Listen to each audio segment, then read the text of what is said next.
Formal nang gibuksan ang bagong Cebu North Bus Terminal nga nimutang likod sa dakong mall diha sa may North Reclamation Area.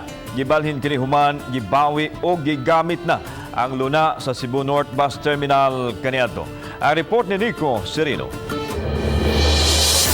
Pangunayan ni Governor Gwen Garcia uban ang mga mayor sa Cebu City ug Mandaue ingon man mga direktor sa LTO ug LTFRB7 ang pag-inaugurar sa bag-ong Cebu North Bus Terminal.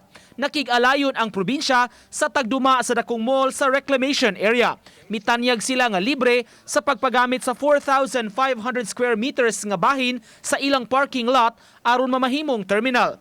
Kahinumduman, kaniadto ang North Bus Terminal nahimutang sa Subang Dako, Mandaue. Apan human sa 25 ka tuig, gibawi na kini sa syudad ug karon gihimong isolation facility sa COVID-19.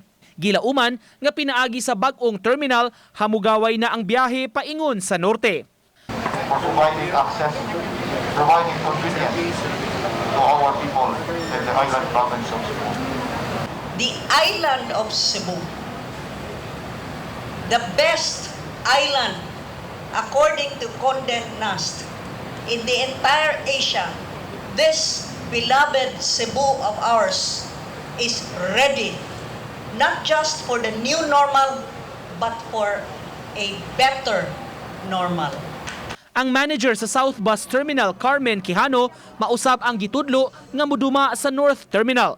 Makigtigom pa hinuon siya kabahin sa kinatibuk ang operasyon ini. I want to know kung pila di kapasidad sa taong muso din, no?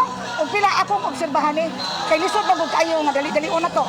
Nga wa ko kibaw kung sa flow sa operation. Not like any terminal, I've been there for almost 12 years.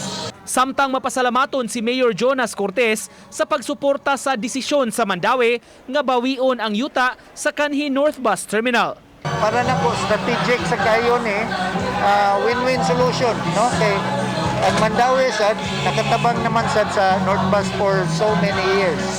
So it's about time na kuno na sad, no, sa Mandaue. Ang kalihukan kaganiha na atulsab sa kasaulugan sa birthday sa gobernador. May mga sorpresa nga gihalad kaniya gikan sa iyang pamilya ug mga suod nga higala. Uban ni June Solon, Nico Sereno, Balitang Bisdak.